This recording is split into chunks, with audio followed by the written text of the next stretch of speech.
الحمدللہ صاحب الجلالہ والصلاة والسلام علی نبی صاحب الرسالہ اما بعد۔ اگر کسی شخص کی ملکیت میں 52 تولہ چاندی موجود ہے یا 52 تولہ چاندی کے برابر مال تجارت موجود ہے تو اس مال پر زکوٰۃ واجب ہوتی ہے، لیکن سال گزرنے کے بعد واجب ہوتی ہے۔ اگر کوئی شخص سال گزرنے سے پہلے اپنے مال کی زکوٰۃ ادا کر دے تو زکوٰۃ ادا ہو جائے گی، لیکن اگر اس کے پاس اتنی مالیت نہیں تھی اور اس کو یہ امید تھی کہ فلاں تاریخ تک میرے پاس اتنی مالیت آ جائے گی، اس مالیت کے آنے سے پہلے اگر اس مال کی زکوٰۃ ادا کر دے تو زکوٰۃ ادا نہیں ہوگی۔ مال آنے کے بعد، سال گزرنے کے بعد اسے دوبارہ زکوٰۃ ادا کرنی ہوگی۔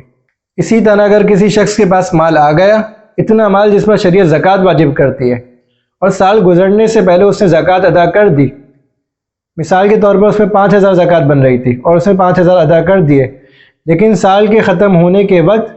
اس کے پاس اتنا مال ہو گیا کہ جس پر زکوٰۃ 7000 روپے بنتی ہے، تو 5000 روپے پہلے ادا کر چکا ہے، اب سال کے گزرنے پر 2000 روپے اور ادا کرے گا۔ اگر کسی شخص کے پاس اتنا مال ہے جس پر زکوٰۃ واجب ہوتی ہے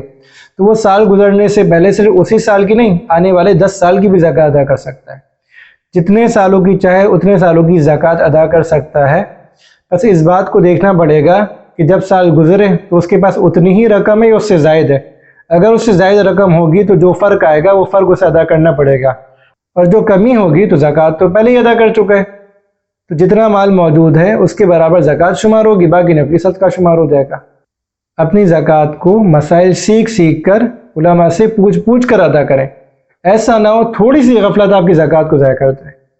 انسان تھوڑی غفلت کرتا ہے اور انسان کی زکوٰۃ ضائع ہو جاتی ہے۔ وآخر دعوانا ان الحمد للہ رب العالمین۔